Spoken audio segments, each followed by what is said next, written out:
दिल्ली के सीलमपुर इलाके से यूपी एटीएस ने एक शख्स को गिरफ्तार किया है। यूपी एटीएस का दावा है कि वो शख्स जो है वो पाकिस्तान के लिए जासूसी कर रहा था और लगातार पाकिस्तानी एम्बेसी के कर्मचारी से संपर्क में था। इस वक्त मैं सीलमपुर के उसी घर के सामने मौजूद हूँ जिस घर में जो है वो हारून रहता था और हारून को जो यूपी एटीएस यहाँ से पकड़ कर ले गई है। दरअसल हारून अपने घर के बाहर ही था जब यूपी एटीएस के लोगों ने उससे संपर्क किया और कहा कि उसके पासपोर्ट की कोई वेरिफिकेशन करनी है और परिवार का आरोप है कि इसी तरीके से इसी बात के नाम पर हारून को लेकर गए और उसके बाद गिरफ्तार कर लिया। हालांकि यूपी एटीएस का ये कहना है कि इस मामले में हारून से लगातार पूछताछ की जा रही है क्योंकि हारून जो है वो एक मुजम्मिल है जो पाक दूतावास में काम कर रहा था, उससे लगातार संपर्क में था और मुजम्मिल का काम था वीज़ा दिलवाना।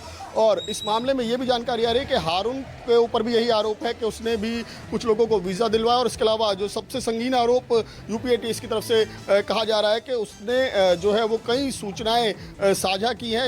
इस आधार पर हारून की गिरफ्तारी हुई और लगातार जो है जासूसों की धरपकड़ जो तमाम एजेंसियाँ और पुलिस लगातार कर रही है और इस मामले में लगातार पाकिस्तानी दूतावास की संलिप्तता भी नजर आ रही है। कमिश्नर हरविंदर ढिल्लन के साथ विमल कौशिक, न्यूज़ 24 दिल्ली। जम्मू कश्मीर के किश्तवाड़ जिले के शात्रु इलाके में आतंकियों और सुरक्षा बलों के बीच मुठभेड़ चल रही है। ये मुठभेड़ बीते कल शुरू हुई थी और लगातार अभी भी मुठभेड़ जो है वो चल रही है। इस मुठभेड़ के दौरान दुखद खबर ये है कि भारतीय सेना का एक जवान शहीद हुआ है। शहीद जवान को आज जम्मू में श्रद्धांजलि अर्पित की गई। आपको बता दें कि सूत्रों से ऐसी जानकारी मिली है कि किश्तवाड़ जिले के शात्रु इलाके के जंगलों में 3 से 4 आतंकी जो हैं वो छिपे हुए हैं और लगातार आतंकी जो हैं अपने ठिकाने को बदल रहे हैं। भारतीय सेना के विशेष para commando, Jammu Kashmir police special operation group के जवान, पैरामिलिट्री फोर्सेस के जवान जो हैं घने जंगलों को चारों तरफ से कार्डन कर चुके हैं। कोशिश हमारे जवानों की यही रहेगी कि जितनी जल्दी हो सके आतंकियों की संख्या चाहे कितनी भी क्यों ना हो, चुन चुनकर तमाम आतंकियों को ढेर किया जाए। आपको बता दें कि सूत्रों को पुख्ता इनपुट मिला था कि शात्रु के जंगलों में आतंकियों की मौजूदगी है। उसके बाद बड़े पैमाने पर वहां पर कार्डन सर्च ऑपरेशन को लॉन्च किया गया और आतंकियों के साथ इस दौरान मुठभेड़ शुरू हुई। लेकिन आपको बता दें कि जल्द ही हमारे जवानों की यही कोशिश है कि तमाम पाकिस्तान द्वारा पाले गए आतंकियों को ढेर किया जाए। किश्तवाड़ से मेरे सहयोगी दीपक और जम्मू से कैमरामैन श्याम के साथ पंकज शर्मा, न्यूज़ 24। बीएसएफ के अलंकरण समारोह में केंद्रीय गृह मंत्री अमित शाह ने ऑपरेशन सिंदूर की कामयाबी की चर्चा एक बार फिर से की।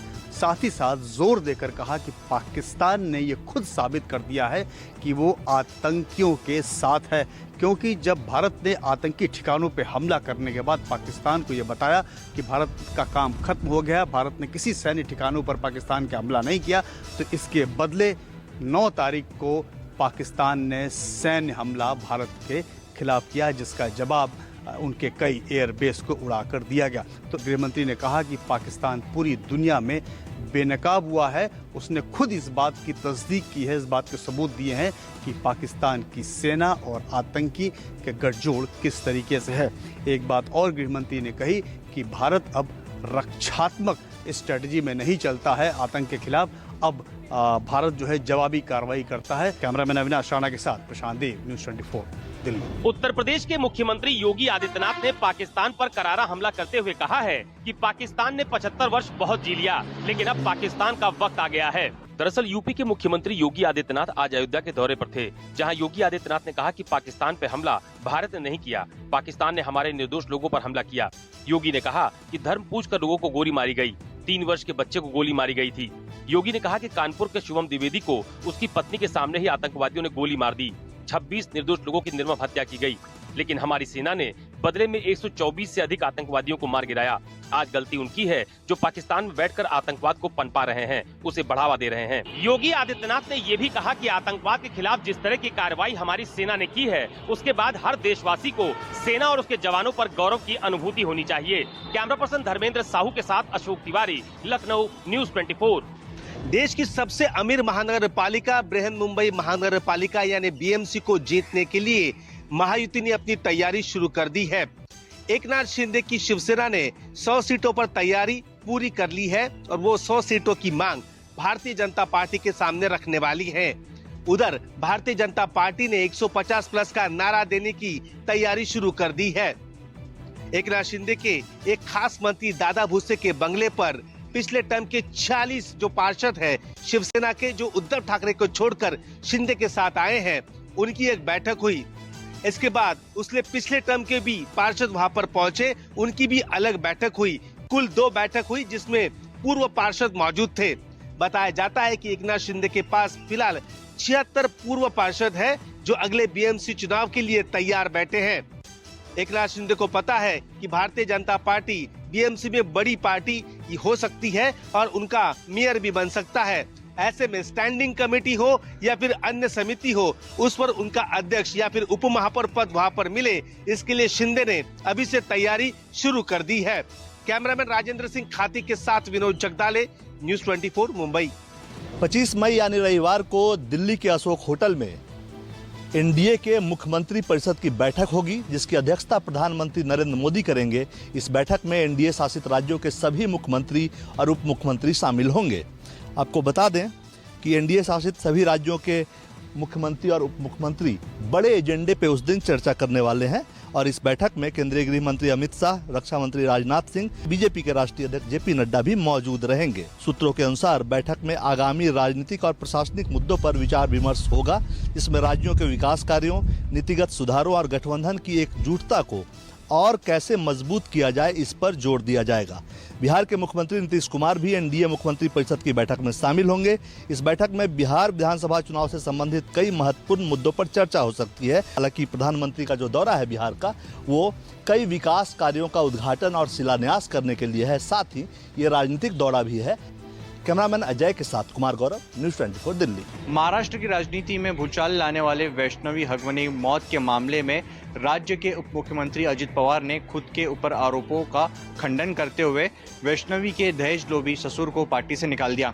वहीं पुणे पुलिस ने 6 दिन से फरार चल रहे वैष्णवी के ससुर और उसके पति को गिरफ्तार कर लिया है। पुलिस के अनुसार राजेंद्र हगवने की बहू वैष्णवी ने 16 मई को पुणे जिले के पिंपरी चिंचवड़ के बावधन इलाके में स्थित ससुराल में फांसी लगाकर आत्महत्या कर ली थी।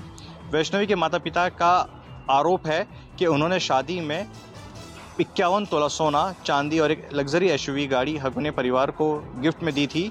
इसके बावजूद वैष्णवी को प्रताड़ित किया जा रहा था और ज़मीन खरीदने के लिए 2 करोड़ रुपए लाने के खातिर उस पर दबाव बनाया जा रहा था। इस मामले में पुलिस ने 6 लोगों के खिलाफ मामला दर्ज कर 3 लोगों को गिरफ्तार कर लिया है। मामला टूल इसलिए भी पकड़ा क्योंकि अजित पवार वैष्णवी की शादी में गए थे और हगवने परिवार के मुखिया अजित पवार की पार्टी से ताल्लुक रखते थे। इस मामले में विपक्ष लगातार सरकार पर आक्रामक रहा। कांग्रेस का कहना था कि आरोपियों को सरकार का संरक्षण प्राप्त है, तो वहीं सुप्रिया सुले अजित पवार के बचाव में आ गई। सुप्रिया सुले ने कहा कि जब अजित पवार शादी में गए थे तब उन्हें क्या पता था कि हगवने परिवार में ये सब चीजें चल रही है। कैमरा पर्सन अचल सिंह के साथ अंकुश जायसवाल, न्यूज़ 24 मुंबई। महाराष्ट्र के धुले जिले में सरकारी गेस्ट हाउस में 1 करोड़ 84 लाख रुपए मिलने की घटना ने महायुति सरकार को कटघरे में खड़ा कर दिया है। मुख्यमंत्री देवेंद्र फडणवीस ने इस घटना की गंभीरता को देखते हुए एसआईटी जांच के आदेश दिए हैं। विधानमंडल की आकलन समिति के जो अध्यक्ष हैं अर्जुन खोतकर, उन्होंने अपने पीए किशोर को सस्पेंड कर दिया है। किशोर पर यह आरोप है कि ये जो कमरा नंबर 102 है जहां से कैश मिले, वो किशोर पाटिल के नाम पर ही बुक था। दरअसल जो विधानमंडल की आकलन समिति है वो धूले में विकास कार्यों की समीक्षा के लिए सभी सदस्य जो सरकारी गेस्ट हाउस है उसमें ठहरे हुए थे। तभी शिवसेना यूबीटी के जो पूर्व विधायक हैं अनिल गोटे ने आरोप लगाया है कि कमरा नंबर 102 में बड़े पैमाने पर कैश रखा है। उन्होंने वहां पर पहरा दे दिया, पुलिस को बुलाया, पुलिस ने ताला तोड़ा। ताला तोड़ने के बाद वहां से बड़े पैमाने पर कैश बरामद हुआ। इसके बाद मुख्यमंत्री ने एसआईटी जांच के आदेश दिए। सुनील के साथ इंद्रजीत सिंह, न्यूज़ 24 मुंबई। बिहार सरकार का शिक्षा विभाग उन तमाम स्कूल के प्रिंसिपलों पर कड़ी कार्रवाई करने वाली है जिन प्रिंसिपलों ने बच्चों के मुंह से उनका निवाला छीना है। विभाग ने इसके लिए करीब 500 प्रिंसिपलों की लिस्ट बनाई है जिनके सैलरी से 5 करोड़ की राशि वसूली जाएगी। बिहार में मिड डे मील को लेकर शिक्षा विभाग अब सख्त हो गया है। स्कूलों में पोषण वाटिका से लेकर पोषण युक्त मिड डे मील के लिए मेनू में भी बदलाव किया गया है। विगत 5 वर्षों से राज्य के स्कूलों के करीब 500 स्कूल के प्रिंसिपलों ने करीब 5 करोड़ की अवैध निकासी कर मिड डे मील की राशि ही डकार ली।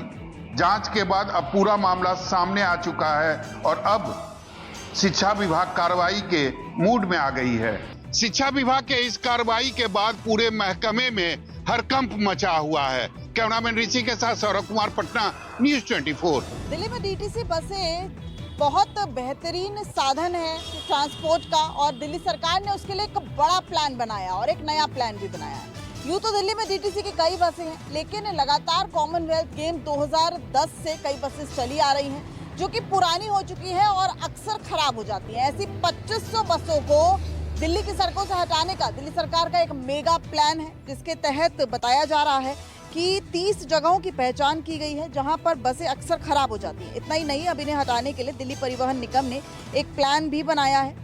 औसतन 100 से 123 डीटीसी बसें रोजाना खराब होती हैं। इनमें से ज्यादातर ISBT Kashmiri gate, Minto bridge, underpass, Sarai Kale Khan, Rajghat, ITO, Vikas Marg, Baba खड़क सिंह मार्ग, सुब्रतो पार्क पुलिस स्टेशन के पास, धौला कुआं जैसी जगहों पर खराब होती है। 2010 के राष्ट्रमंडल खेलों के दौरान खरीदी गई डीटीसी और क्लस्टर बस सेवाओं के तहत कई बसें अपनी सेवा अवधि पूरी कर चुकी है। इनमें से कई बसें एएमसी की अवधि खत्म होने के बाद भी चलाई जा रही हैं। ऐसे में 25 से ज्यादा बसों को सड़कों से हटाया जाएगा। इस जगहों पर क्रेन तैनात की जाएगी ताकि बसों को खराब होने के 15 मिनट के भीतर ही हटाया जा सके। कैमरामैन दीपक दुबे के साथ दिव्या अग्रवाल, दिल्ली, न्यूज़ 24। बिहार में शराब माफिया लगातार पुलिस को अपना निशाना बनाते रहे हैं। इसी क्रम में कल राजधानी पटना के गर्दनी बाग में पुलिस को सूचना मिली थी कि अवैध शराब का भंडारण किया गया है, जिसके बाद पुलिस जब छापेमारी करने को पहुंची तो शराब माफियाओं और उनके गुर्गों ने पुलिस पर हमला बोल दिया है। इस दौरान कई गाड़ियां तोड़ दी गई। वहीं दूसरी तरफ कई पुलिसकर्मी भी अचानक हुए इस हमले से जख्मी हो गए हैं। हालांकि इसके बावजूद जो छापेमारी में करने में पुलिस गई हुई थी उसने शराब बरामदगी की है और इस मामले में 3 लोगों को गिरफ्तार भी किया गया है। वहीं दूसरी तरफ एक और मामला सामने आया था जब मगध एक्सप्रेस से शराब की अवैध तस्करी करने के आरोप में पुलिस ने सूचना मिली और इसके बाद कार्रवाई करते हुए रेल एसपी ने 1 टीटीई और 2 रेल कर्मचारियों को गिरफ्तार कर लिया गया है। इन दोनों ही मामलों में पुलिस अभी जांच कर रही है और बताया जा रहा है कि जो शराब माफियाओं ने जो पुलिस पे हमले किए थे उस मामले को लेकर सिटी एसपी के नेतृत्व में टीम बनाई गई है और लगातार जो भी इसमें शराब माफिया संलग्न थे उनकी गिरफ्तारी के लिए लगातार छापेमारी की जा रही है। कैमरामैन सनी के साथ अमिताभ ओझा, न्यूज़ 24। पाकिस्तान को मोटर गन के जरिए भी मुंहतोड़ जवाब दिया गया। ये तस्वीरों में आप देखिए कि उस जगह पर हम मौजूद हैं जिस जगह पर पाकिस्तान को मोटर गन के जरिए मुंहतोड़ जवाब दिया गया। पाकिस्तान की पोस्टों को तबाह किया गया और देखिए कैसे उन पोस्टों को तबाह किया गया। या देखिए जवानों को की हौसले बेहद ज्यादा बुलंद होते हैं जब दुश्मन का काम तमाम करना होता है। ये देखिए यहाँ पर आपको हम बता रहे हैं कि कैसे गोले जो हैं वो पाकिस्तान की ओर दागे जा रहे थे जब पाकिस्तान की ओर से सीज फायर का उल्लंघन किया जा रहा था। पाकिस्तान बौखलाया हुआ था, रिहायशी इलाकों को टारगेट कर रहा था और भारतीय चौकियों को टारगेट कर रहा था। ऑफिसर की ओर से लगातार जवानों को निर्देश दिए जा रहे थे कि पाकिस्तान की एक भी पोस्ट जो है वो बचनी नहीं चाहिए। जवानों के हौसले बेहद ज्यादा बुलंद हैं। यही वो जवान है जिन्होंने पाकिस्तान को मजबूर कर दिया। पाकिस्तान सीज फायर की बात करने लगा और उससे पहले पाकिस्तान हेकड़ी दिखा रहा था, लगातार फायरिंग कर रहा था, लेकिन यही सेना के बहादुर जवानों ने दुश्मन को मुंहतोड़ जवाब दिया और दुश्मन जो है सीज फायर की बात करने लगा। कैमरामैन अचिन के साथ Pankaj Sharma, news 24 LOC, Akhnoor sector. UP में तूफानी आंधी बारिश से 55 लोगों की मौत। मौसम विभाग ने आज भी 60 जिलों में जारी किया बारिश का अलर्ट। यूपी में बीते 50 घंटों में कई जिलों में तूफानी बारिश, ओलावृष्टि से जुड़े हादसों में 55 लोगों की मौत हो गई। सबसे ज्यादा मौत 5 लोगों की फतेहपुर में हुई। खराब मौसम के चलते लखनऊ से दिल्ली के बीच 4 फ्लाइट निरस्त हो गई। वहीं सीएम योगी आदित्यनाथ ने अधिकारियों को फील्ड पर उतरने के निर्देश दिए हैं। राहत कार्य पर नजर रखे अधिकारी, प्रभावितों को राहत राशि वितरण करें, घायलों का समुचित उपचार कराया जाए, फसलों के हुए नुकसान का आकलन कर रिपोर्ट जल्द से जल्द भेजें ताकि मुआवजा राशि जल्द दी जा सके। वहीं मौसम विभाग की मिली जानकारी के मुताबिक पिछले 24 घंटों में अचानक अधिकतम तापमान में 3 से 5 डिग्री की तक गिरावट दर्ज की गई है। यहाँ आपको ये भी बता दें, मौसम विभाग ने आज भी 60 जिलों में बारिश का अलर्ट जारी किया है। तेज हवाएं चलेंगी। इसके साथ ही 30 मई तक मौसम ऐसा ही रहने वाला है। कैमरा पर्सन मिंटू सिंह के साथ मनोज पांडे, लखनऊ, न्यूज़ 24। पश्चिम बंगाल में चक्रवाती तूफान का असर को देखते हुए 6 जिलों में यहाँ पे अलर्ट जारी किया गया है और जिस तरह से चक्रवाती तूफान की वजह से तेज गति की हवाएं और मूसलाधार बारिश हो सकती है। मालदा, मुर्शिदाबाद, उत्तर दिनाजपुर में कई जगहों पे यहाँ पे मूसलाधार बारिश होगी और तेज गति की हवाएं चलेगी। मछुआरों को सलाह दिया गया है कि समुद्र के तटों पे मछुआरे मछली न मारने जाए, क्योंकि जिस तरह से तेज गति की हवाएं चलेगी और उतना तेज बारिश होने की वजह से बड़ा नुकसान हो सकता है। और इसी तहत यहाँ पे जो सभी जिले हैं लोग पहले से ही सतर्क है। और जिस तरह से कहे कि कोलकाता में 2 दिन पहले बारिश हुआ था और उसके बाद थोड़ों से लोगों को राहत मिली है, तो इस बार चक्रवाती तूफान से बचने के लिए प्रशासन पूरी तरह से मुस्तैद है। कैमरामैन पंकज के साथ मनोज पांडे, न्यूज़ 24 कोलकाता।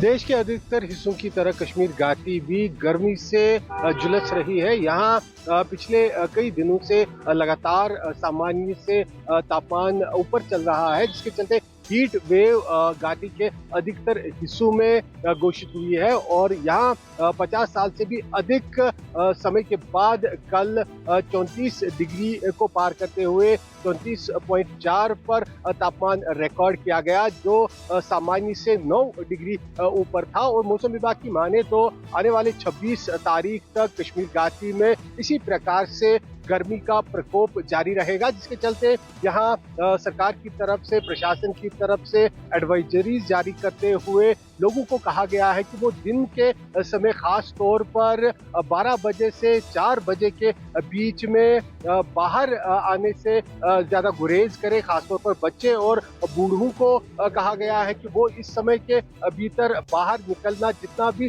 संभव हो कम करे। कैमरामैन रशीद के साथ आसिफ साहब, श्रीनगर, न्यूज़ 24।